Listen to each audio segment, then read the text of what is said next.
Halo sahabat Kompas, senang sekali kalau hari ini kita ketemu lagi di obrolan Kak, obrolan penuh makna. Dengan saya Terence Palar. Dengan saya Mahansa Sinulinga. Mas Aca, Iya, Mbak Terence. setiap episode pasti ada yang menarik dan unik. Kali ini apa yang mau kita ajak obrol?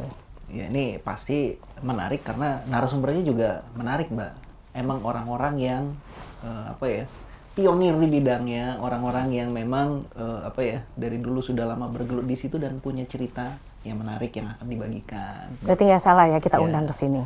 Ya, siapa, Halo Mas, apa kabar? Baik, baik. Ini bersama kita sudah ada Om ya, saya manggilnya. Oh iya, panggilnya Om ya.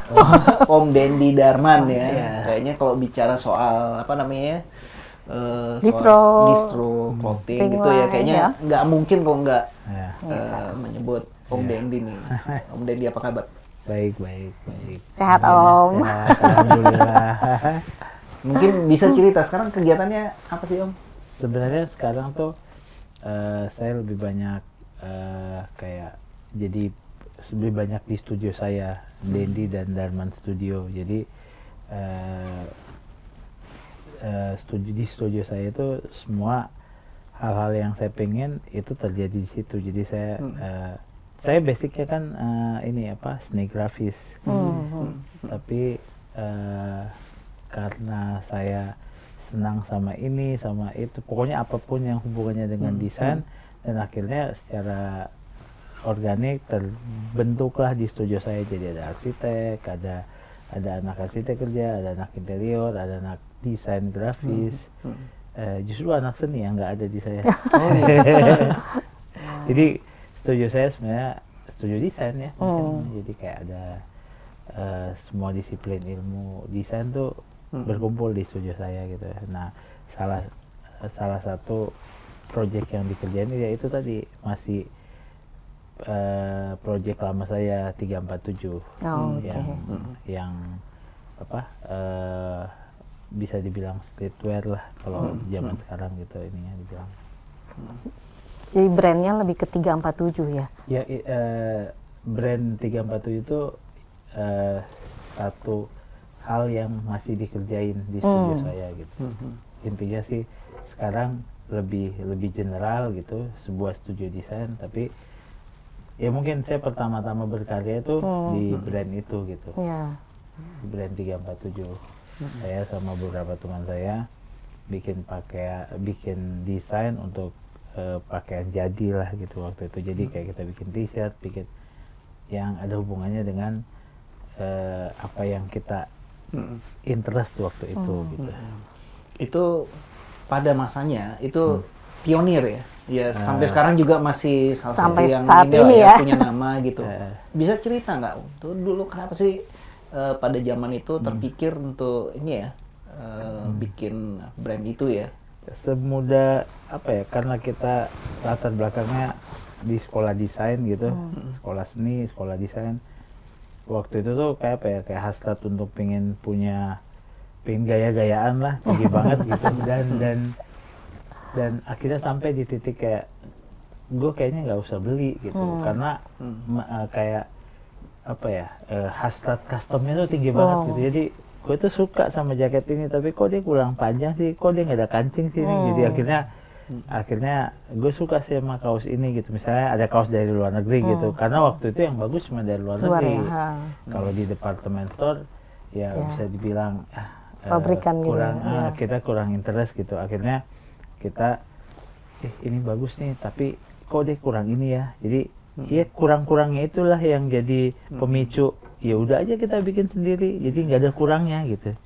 Jadi selalu berpikir kalau kita yang bikin sendiri, kayak lu bikin kue gitu, pasti lu nggak akan pernah ada kurangnya gitu. Kayak kurang manis, kurang apa, karena buatan lu gitu. Jadi kayak buatan sendiri. Jadi pasti lu bela-belain deh gitu. Dan memang ketika dibikin ada proses yang lu ikutin gitu. Jadi mungkin itu sih sampai, dan memang waktu kita bikin buat kita sendiri.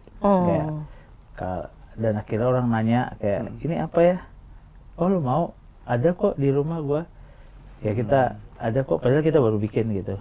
Dan misalnya kita waktu itu kan suka surfing gitu kan, di Nah kalau surfing itu biasanya akan ketemu orang Jepang, turis-turis lah gitu.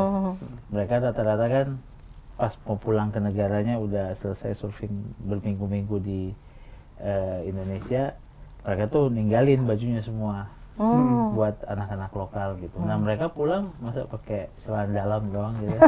Akhirnya mereka beli baju kita. Sebenarnya itu jadi kayak, oh gue beli apa yang nggak ada di tempat gua gitu, dan gue buang semua apa yang ini udah banyak di sana gitu. Kayak gitu. Nah itulah ininya cikal bakal awalnya ya, awalnya sampai akhirnya kita terus mendesain dan akhirnya kita nyaman sama hal itu, terus akhirnya bikin infrastrukturnya. Kayak gua akhirnya belajar sendiri bagaimana caranya menjahit baju, bagaimana caranya pemindahan dari gagasan menuju ke kaos gitu, bagaimana bikin tas, kita cari deh itu. Dan kebetulan Bandung tuh kayak punya sejarah makers tuh ada di situ sana gitu. Jadi kayak mungkin kalau orang-orang tahun 80-an tuh semua produksi pakaian jadi tuh banyak yang sana kan, mulai dari luar negeri pun pesan dari kiblatnya sana ya, pabrik-pabrik yang ada di Bandung. Jadi kayak punya sejarah itu lah. Jadi kayak akhirnya ya kita lihat, oh ini ada hal yang di sekitar kita yang menarik, dan waktu itu memang kita pengen banget gitu kayak, oh sebagai desainer harusnya gua collab nih sama craftsman sekitar gua gitu.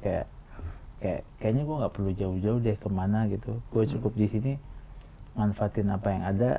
Ya dia bisa buat, gue bisa desain, pasti jadi apa yang kita mau gitu. Waktu itu cuma sesederhana itu gitu, dan kalau kita mau berarti udah ada demand dong.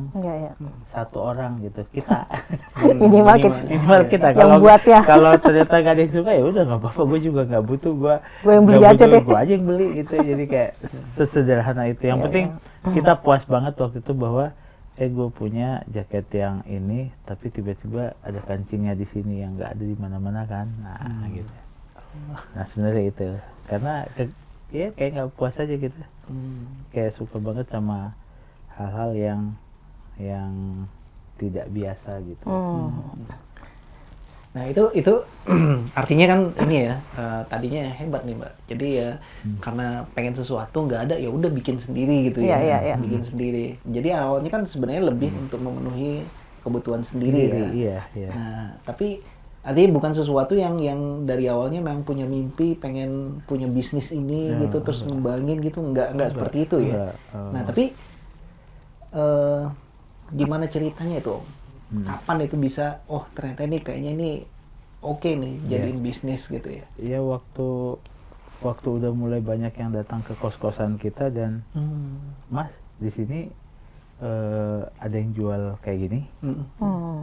Custom ya? Kita lagi tidur dibangunin terus yang tiap hari ada 1 orang, 2 orang, 3, dan mungkin ya apalagi waktu yang bangunin itu udah bisa dibilang apa ya, orang terkenal gitu. Berarti kan kita sudah alhamdulillah gitu sudah ya. ini sini datang nih nyari barang ini. Akhirnya kita, dan waktu itu tuh akhirnya apa ya, kayak bagusnya ya udah kita pastikan bahwa kita bisa mengerjakan proyek ini dengan waktu yang panjang gitu. Dan apalagi waktu kita udah punya kayak pertama kali bisa menggaji orang lah gitu. Kita tuh nggak pernah digaji selama 5 tahun mendiri, kita nggak pernah digaji, tapi kita udah gaji orang gitu. Nah itulah jadi kayak, oh ini katanya kalau kita udah bisa gaji orang berarti ini udah bisa jadi apa ya, bisa jadi lokomotif gitu kalau kita. Dan tapi sampai saat ini pun kita tidak pernah karena kita berangkatnya bukan dari bisnis, jadi kita sampai sekarang marketingnya pun apa segala macam dibuat organik mungkin gitu. Jadi kayak awal-awalnya kan toko kita juga ya alhamdulillah orang jadi banyak yang datang. Tapi kalau kita lagi nggak bikin karya kita tutup, kayak nggak ada, kita nggak punya barang, kita nggak ada. Nanti aja kalau kita mood gitu. Awalnya tuh gitu. Bisa gitu ya. Karena ya kan kebetulan kita masih kuliah, jadi yang kayak masih belum terlalu banyak apa ya, tanggung jawab lah gitu. Itu tadi kita udah mulai, ibaratnya udah punya mulai manajemen ketika kita udah bisa menggaji lebih dari 20 orang waktu itu. Dan menurut gua kasihan kalau kita main-main. Diseriusin nih karena ternyata berubah tanggung jawabnya sekarang. Bukan masalah brand kita, tapi bagaimana nih orang-orang yang kerja gitu. Mereka udah antusias, udah serius. Kita yang nggak serius kan, ya jadi sayang ya. Jadi akhirnya kita memutuskan untuk ya udah, kita harus punya manajemen yang bagus segala macam, dan ini harus dipikirkan agak lebih panjang. Tapi ya tetap sampai sekarang tetap tidak terlalu terlaksanakan sih, kayak ya udah semua jangka pendek aja gitu. Jalan aja ya Om ya. Aja. Karena memang kita lebih apa ya, lebih proses itu tuh lebih kena buat kita gitu. Kayak kita tuh bisa rubah logo dalam semau maunya gitu. Cuman gara-gara bosen, gara-gara itu. Padahal ya itu kan apa ya, kaidah sebuah brand tuh kita langgar gitu. Kayak di sebuah brand aja harus dibikin logo itu harus dewa-dewakan, terus logo itu harus dibuat tidak selalu ada di dalam logo gitu. Kita dengan gampangnya berubah itu semua gitu, kayak kenapa? Alasannya bosan gitu. Kayak udah sebel liatnya gitu. Ya jangan itu yang bikin sampai 2 dekade ini terus bertahan ya. Iya mungkin kalau gua sih percaya sama itu. Jadi kayak orang tuh ada sebagian orang yang nggak suka sama hal-hal yang statis gitu. Makanya kita tuh suka yang dinamis gitu. Mungkin nggak semua orang sih, tapi ya mungkin ada orang yang seperti kita juga. Makanya yang masih jadi ibaratnya yang jadi apa ya, customer kita mungkin yang sepikiran gitu. Uniknya di situ ya. Kayak dia pengen lihat kita ngapain lagi, kita bikin apa lagi gitu. Berarti Om kalau konteksnya tadi ya, customer behavior, tren, itu nyikapinnya gimana tuh? Semuanya pakai perasaan aja gitu. Jadi kayak makanya kan bisa dibilang, kalau gue bilang sih jadi kayak akhirnya kita jadi diri sendiri gitu. Jadi kayak orang lagi suka warna kuning, tiba-tiba kita ngeluarin semuanya warna hitam gitu. Nggak ada lagi warna hitam, nggak tren, kita tapi lagi pengen ya udah. Tapi sebenarnya kesini-sininya kita akhirnya tahu gitu bahwa ternyata di sebuah tren fashion streetwear itu tuh ada wave-nya gitu. Tapi sampai sekarang juga kita nggak terlalu mengikuti kayak riset ini gitu ya. Enggak, sama sekali nggak. Jadi kita tidak punya visibility yang bagus gitu. Semuanya pakai perasaan, karena dari awalnya ini bisa berangkat dari apa ya, dari cara kita gitu. Jadi akhirnya sampai sekarang kita ya udah, ini udah ibaratnya kayak udah kagok jadi orang dewasa gitu, kayak nggak bisa dirubah tabiatnya. Jadi udah aja gini aja gitu.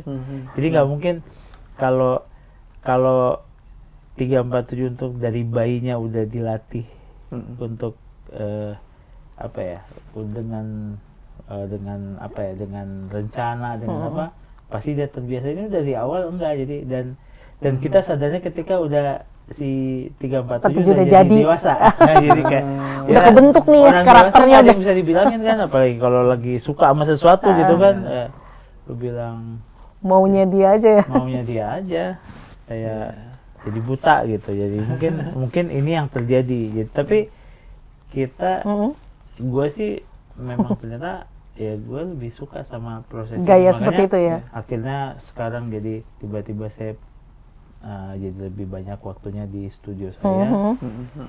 Malah sekarang lebih banyak ngurusin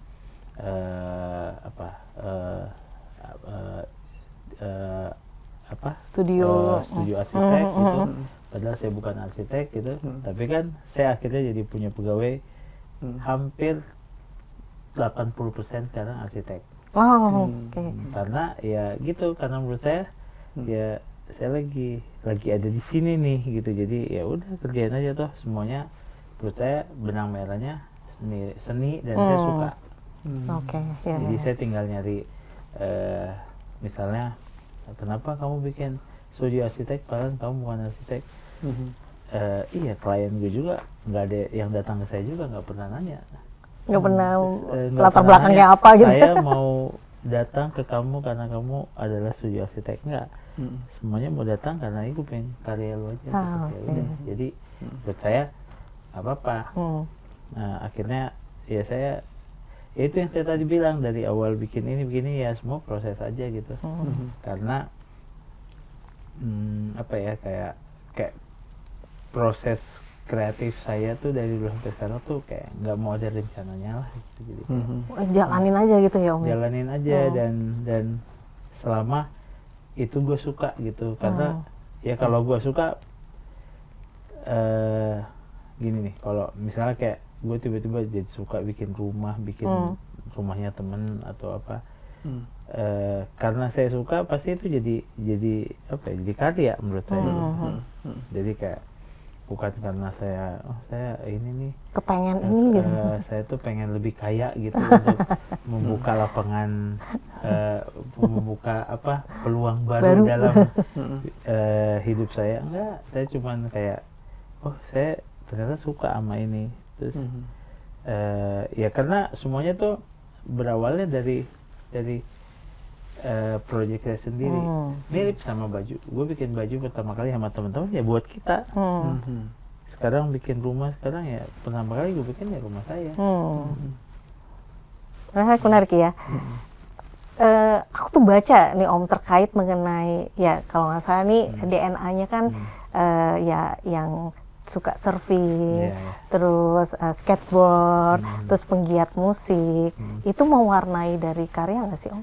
Ya, melibatkan sih. Komunitas gitu ya? Pasti sih, jadi kayak udah pasti hal-hal yang mempengaruhi karya-karya kita tuh ya apa yang kita suka gitu. Jadi kayak misalnya aja kayak ketika bikin brand dulu yang banyak bantu kita itu ya komunitas-komunitas itu. Jadi kayak misalnya band indie, terus surfing ya atau kayak komunitas itulah, jadi mereka banyak support kita saling apa sih bersinergi gitu, jadi kayak bikin ini bareng-bareng gitu. Tapi secara prinsip itu semua yang hal-hal kayak gitu tuh sebenarnya kan bukan hal yang common gitu. Jadi ya gue banyak belajar dari kalau bikin yang tidak common gitu. Memang butuh waktu untuk memperkenalkan gitu, tapi apa ya, kita tidak perlu bersaing. Jadi kalau kita nggak common, kita nggak perlu marketing yang bagus gitu. Udah itu aja gitu. Lulus aja ya, pokoknya jalanin aja. Karena kita memang alternatif, menawarkan alternatif gitu. Jadi kayak misalnya sampai sekarang gitu bikin apa yang gue bikin gitu, mungkin sedikit banget proses marketingnya gitu. Jadi kayak semuanya marketingnya tuh berjalan dengan organik, tidak dibuat-buat. Ya kayak contohnya kayak ketika gue bikin biro arsitek gitu, biro desain lah yang mengerjakan pekerjaan arsitek, karena saya bukan arsitek kan. Ya kita tidak pernah ayo bikin rumah sama kita, bikin rumah sama kita murah gini, dijamin nyaman gitu enggak gitu. Tapi bahasa promosinya jadi kita enggak pernah sampai kadang-kadang klien juga ketemunya tuh bukan gara-gara dia pingin bikin rumah gitu, misalnya cuman gara-gara ketemu terus ngobrol-ngobrol 10 menit, ayo kita bikin ini yuk gitu. Jadi kayak lebih ke ayo kita bikin karya gitu. Gue punya duitnya, lu yang bikinnya karyanya gitu. Nanti karya itu milik gue gitu. Udah kayak gitu, semudah itu ya. Gue happy lah gitu.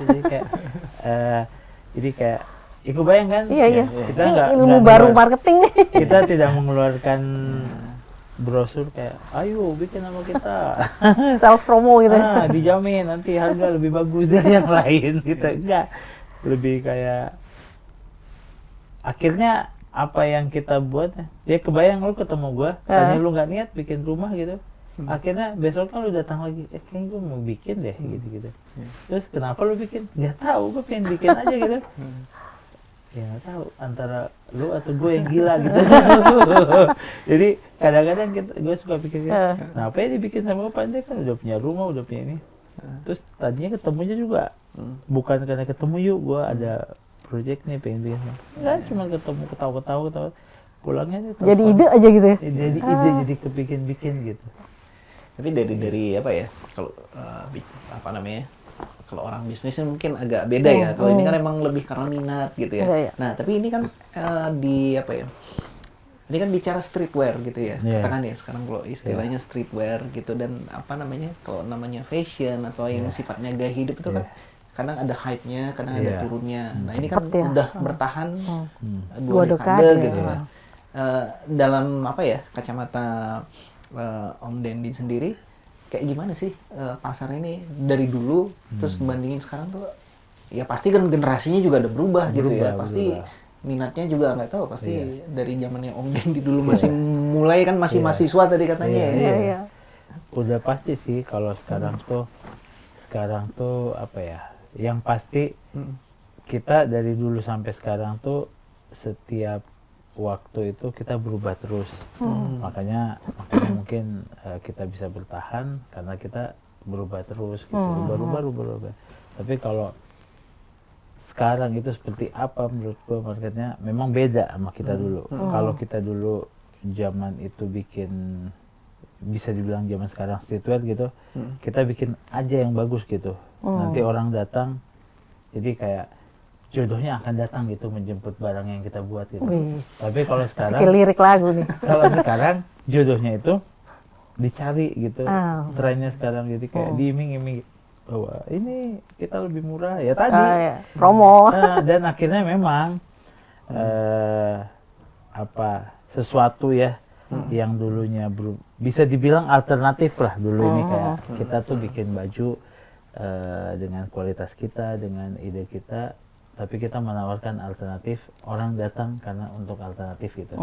Nah kalau sekarang ketika menurut saya udah jadi besar, karena di tahun 2000 itu menurut saya sih kita udah punya sampai hampir 200 pegawai segala macam, terus udah gitu brand semacam kita udah banyak banget dan memang jadi lumayan ekonominya, jadi banyak terhidupi dengan industri yang kita buat kan.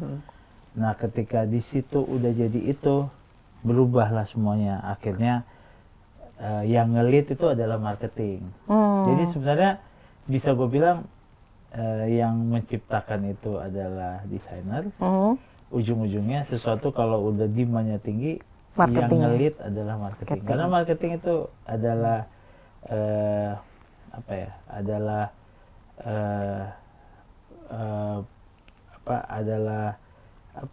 jumlah bak atau dia akan intervensi hal yang sudah besar gitu, yang menarik, karena dia marketing itu tidak pernah masuk ke hal yang masih abu-abu gitu. Yang real aja gitu ya. Yang real aja. Realistis sih sebenarnya. Realistis aja. Jadi sebenarnya kalau gua sih lihat marketing itu realistis, tapi kenyataannya hal yang dulu kita buat sebagai alternatif udah besar. Jadi ya udah akhirnya. Dan mungkin kalau tadi pertanyaannya apa bedanya sekarang sama dulu, yang leadnya tuh desainer di dunia ini. Kalau sekarang yang leadnya tuh marketing. Dia yang ngeliatin pasar, trennya kayak gimana. Dia yang punya brandnya. Jadi sekarang brand dibuat berdasarkan konspirasi dulu antara marketing dan marketing. Kita bikin apa yuk gitu. Kita ramein apa ini ya? Kan lagi rame. Kalau dulu kan enggak. Kita gue pengen bikin apa? Bikin ini yuk, gue lagi suka yang ini gitu. Kalau sekarang enggak. Lebih ke desain ya, lebih ke kenapa? Seninya. Soalnya kan yang gue tuh pengen ini warna ini, terus ada gini ada ini. Kalau sekarang mungkin udah enggak, kayak kita bikin ini yuk, yang bisa harganya segini, jadi menarik buat orang-orang gitu lah. Jadi ya bedanya sekarang kayak gitu. di dunia yang tadi ya. Kalau nanya streetwear zaman sekarang gitu. Tapi masih tapi nggak semuanya begitu. Saya pun harus fair bahwa masih banyak juga yang melakukan cara-cara lama kayak gue bikin ini emang dari hati gue pengen bikin, tapi ya mereka tidak akan sebesar harapannya. Tapi rata-rata harapannya juga nggak gede-gede amat. Kayak kita juga harapannya nggak terlalu besar sih. Karena emang lebih karena ini ya happy gitu melakukannya ya, seneng ya. Harapan terutama harapan bisnisnya ya. Kita nggak segitunya juga gitu. Om, mau nanya dong. Ini kan kalau ngelihat brand lokal tuh kan udah menjamur nih, udah banyak gitu ya. Kira-kira gimana Om melihatnya yang sekarang ini tumbuh? Itu tadi kalau saya pribadi saya lihatnya begitu. Jadi cuman sama aja, semuanya juga brand, cuman yang ngelit itu beda sekarang. Marketing tadi ya? Iya, dia ngeliat pasar gitu ya. Kalau dulu itu di zaman kita yang ngelitnya tuh ya desainer gitu. Jadi ya bedanya cuman itu sih kalau saya lihat. Jadi nah ini mumpung lagi bicara marketing gitu ya. Nah, apa namanya? Salah satu kendaraan marketing itu kan biasanya juga promosi lewat media gitu. Nah, ini kan sekarang kalau kita bicara media itu sekarang kan dibandingkan zaman dulunya ini mulai pasti udah berubah jauh sekarang kan. Ya generasi sekarang juga waktunya lebih banyak habis di gadget apa segala macam. Nah, itu untuk pemasarannya, untuk apanya tuh ada perubahan nggak atau gimana nih sekarang? Sebenarnya sih kalau gue bilang sekarang tuh lebih efisien ya, karena tanpa disebarkan udah menyebar masif dan pasti tersebar. Kalau dulu kan kita harus menyebarkan kan, kalau sekarang tuh enggak, udah kayak otomatis gitu tersebar semuanya. Jadi kalau zaman sekarang sih sebenarnya lebih enak menurut gue ya, lebih enak, lebih nggak kayak dulu lah. Jadi kayak memang semuanya tuh udah bisa, terus kan percepatan teknologi informasi tuh cepet banget gitu, kayak cuman butuh berapa second sebar gitu. Terus ya mungkin sekarang harusnya ya lebih menikmati itu gitu. Cuman yang gua nggak tahu sekarang tuh kan bagusnya dua-duanya ya. Jadi kayak jangan dibuang dong gaya lama gitu. Gaya lama bikin barang bagus, detail bagus gitu. Tapi marketingnya zaman sekarang gitu, oke gitu. Jangan sampai kayak ngapain gua susah-susah kayak orang dulu gitu. Mending zaman sekarang aja gua marketing bagus. Yang penting gue udah dapat feedbacknya, bodo amat dengan produk itu. Nah kan sebenarnya kan intinya tadi kan kalau nanya produknya kan, kan yang orang yang jadi transaksinya itu kan si produknya kan. Tapi kadang-kadang orang lupa gitu, kadang-kadang yang dikejar tuh transaksinya tuh bukan produknya gitu, kayak bagaimana caranya marketing ini bikin semuanya tuh jadi cepat gitu. Dalam konteksnya dalam duit ya. Jadi kayak gini, kalau dulu kan kita bisa beli baju, kita bayar baju satu, ya kita ketika dapat kita bayar baju satu kan. Kalau sekarang kan mungkin bisa kejadian kita udah punya 5 nih baju, tapi kita belum bayar tuh, nanti aja bayarnya, cuman gara-gara ini harus keluar nih 5 gitu. Ya kan? Jadi kan ada hal-hal yang, jadi kan, atau malah kita kita belum beli itu baju tapi kita sudah transaksi gitu. Jadi kan intinya kan bedanya gitu kan, dulu kan benar-benar kepengen aja ya, yang real aja gitu ya, bayar dapat barang gitu ya. Terus kan sebenarnya ya mungkin kalau sekarang lebih gampang mengidolakan hal yang salah mungkin ya. Karena kan ya nggak tahu ya, kayak banyak faktor gitu. Kayak misalnya ada hal jelek aja kalau bisa tergoreng dengan bagus bisa jadi laris manis. Bisa jadi laris manis gitu. Bedanya sama dulu, kalau dulu ya menurut saya enggak, karena bener-bener lu ketika mau beli sesuatu lu pegang, lu rasakan, bahkan lu cium-cium gitu ya. Padahal nggak tahu ngapain sih lu cium baju gitu, emang ada bedanya. Baju yang katun sama nylon sama polyester itu beda, emang baunya nggak sama. Jadi sebenarnya kalau dulu tuh kan ada hal itunya kan, ada ibaratnya ada ikatan emosional gitu. Nah kalau sekarang tuh udah nggak ada, udah kayak kadang-kadang, oh kenapa sampai kadang-kadang kita beli sesuatu yang kita nggak suka gitu, cuman gara-gara rame di pasar aja ya.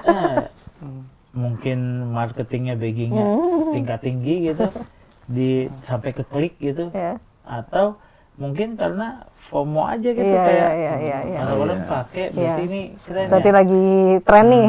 Nah kayak gitu. Kalau sekarang tuh mungkin kayak gitu ya, jadi kayak experience-nya juga lebih ke, ya saya yakin lah orang-orang sekarang beli baju banyak yang nggak sedikit yang menyesal gitu. Ternyata yang gue pengen bukan ini gitu. Ya karena hilang ininya gitu, hilang, ada beberapa proses yang hilang. Kalau dulu kan nggak mungkin, lu udah ke toko lihat, gue emang pengen nih gue pergi dulu ke depan makan bakso dulu tenang-tenang, masuk lagi ke dalam, ini bukannya yang gue cari, sana dulu ngerokok gitu, ketiganya baru udah ini yang gue mau, baru dibeli. Ada proses ya Om ya? Iya. Merasa itu enggak? Kalau sekarang kan enggak, kayak lagi bengong-bengong, ini bagus ya, murah, plek beli. Pas nyampe, kok hijaunya kayak gini ya? Jadi atau memang kadang-kadang beli yang ya sampai ada orang bilang, kok lu beda sih sekarang? Bukan lu deh. Kenapa gitu? Ya sepatu lu kok mau pakai yang ini? Tapi lu udah merasa, iya ya, tapi lagi musim gimana lagi tuh, semua orang pada beli gitu. Gua terbawa arus nih gitu. Kalau dulu enggak. Dulu bisa dibilang enggak lah. Terus emang kita kepengen sama produk itu ya. Sama ya sekarang kan semuanya apapun bisa dibuat kan. Ibaratnya ada produk jelek tapi biaya marketingnya tinggi, dia bisa naik. Oh, gue penasaran ya Om, mengenai satu ya pertanyaan nih mengenai sustainability. Kira-kira dalam bisnis 347 gimana nih? Sustainability dalam konteks maksudnya bisa sustain gitu. Yes. Bukan ini kan, bukan sustainability kehidupan di bumi gitu. Enggak. Lebih ke sukses. Ya itu tadi sih kan sebenarnya kalau gue berpikir kita dulu berangkat dari ide, berangkat dari desain. Nah menurut gue desain itu bisa lahir tiap hari. Akhirnya itu yang bikin sustain. Jadi kayak saya tuh tiap hari tuh sampai sekarang masih pengen punya pengen kreatif. Nah itu yang menurut gue yang jadi sustain, karena basicnya bukan marketing, bukan bisnis. Bukan sekadar tren ya. Iya, jadi kayak dari dulu kita pengennya yang menciptakan tren, atau kita jadi diri sendiri aja gitu. Jadi kayak gue pengen kayak gini. Nah menurut gue itu kenapa dia sustain, karena kan ide tiap hari ada kan. Emang kalau idenya ada, emang kan bisa gila juga ya kalau kita nggak bisa salurkan kan kayak hampir kayak makan kalau buat gue. Jadi kayak, harus dibuat nih. Apalagi kayak gue, kalau gue cerita sendiri, kayak gue tuh tiap pagi bangun pasti gue akan terbangun dengan satu ide apapun itu ya. Tiba gitu Om? Iya. Oh keren. Gue tuh kan selalu apa ya, yang pasti gue mau tidur jam berapapun pasti gue bangunnya jam 6. Habit ya, kebiasaan ya. Gue akan terbangun dengan satu ide. Kan bisa sih gila kan gue kalau gue, makanya gue suka senewan kalau hari libur. Karena kadang-kadang gue ketakutannya gue ada ide, pegawai gue nggak ada gitu. Siapa yang bantuin? Siapa yang mau follow up gitu ya? Jadi sebenarnya ya itu, jadi kayak ya yang tadi bilang kenapa bisa sustain ya karena idenya nggak pernah habis. Ide kalau desainer tuh kalau benar-benar suka sama dunia itu kayak tiap hari tuh ya itu bakal datang terus tapi kan kalau saya sih jadi kayak dibikin lebih luas kayak dulunya saya bikin baju, sekarang saya bisa bikin furniture, saya bisa bikin produk, saya bisa bikin rumah, saya bisa bikin apapun gitu. Tapi semua benang merahnya ya seni gitu. Intinya kayak gitu. Jadi kayak enak. Ya mungkin semua bahkan sustain kalau kita sayang gitu. Kita suka dan kita wujudkan. Sayang, beda ya. Sayang tuh lebih jauh. Lebih dalam ya. Kayaknya nggak akan habis nih ngomongin sama pionir distro ya. Masih banyak yang pengen dikulik Mas Aca. Iya Mbak, tapi waktu kita terbatas Mbak. Ya. Berarti kalau diajak lagi bersedia dong. Ya. Siapa tahu kita bisa collab. Iya. Asal pas ajak tuh bagusnya waktu tanggal genap. Kenapa? Kenapa? Karena mobil saya genap. Oh gitu. dicatat ya sahabat Kompas. Jadi saya kan cuma punya mobil satu, nggak boleh lebih. Tapi karyawannya udah juga ini ya sekarang. Sekarang udah berlaku ya? Oh enggak di Jakarta. Oh Jakarta. Kalau harus di Jakarta kan kita harus memperhatikan dulu ya tanggalnya. Jadi soalnya belah bro kalau kita lihat kalau biasanya nyetir di Bandung terus sampai Jakarta gitu suka bingung-bingung gitu. Jam berapa nih? Jam-jam 3:30 udah nggak boleh nih. Udah ganjil genap udah berlaku. Oke, Mbak Terence ya. Om Dendi terima kasih banget. Ini sudah sudah boleh hadir ya berbagi cerita dengan sahabat Kompas semua ya. Tentunya banyak hal-hal menarik ya dan pastinya juga bermakna buat para sahabat Kompas. Iya, inspiring banget loh, banyak hal disiplin marketing baru nih kita dapat nih. Ini marketing karena suka nih Mbak tadi. Karena ya. sayang Mbak lebih dalam lagi ya. Oke. Om Dendi makasih sekali sudah hadir. Terima kasih diundang di sini. Ya. Buat sahabat Kompas, tentunya banyak hal yang kita dapatkan dari obrolan Kak hari ini, obrolan penuh makna, dan obrolan Kak pasti akan menghadirkan tamu-tamu yang inspiring dan memberikan informasi yang bermakna. Dengan saya Terence Palar, dengan saya Mahansa Sinulinga dan tamu kita Om Dendi. Sampai ketemu di episode berikutnya. Ya. Bye-bye.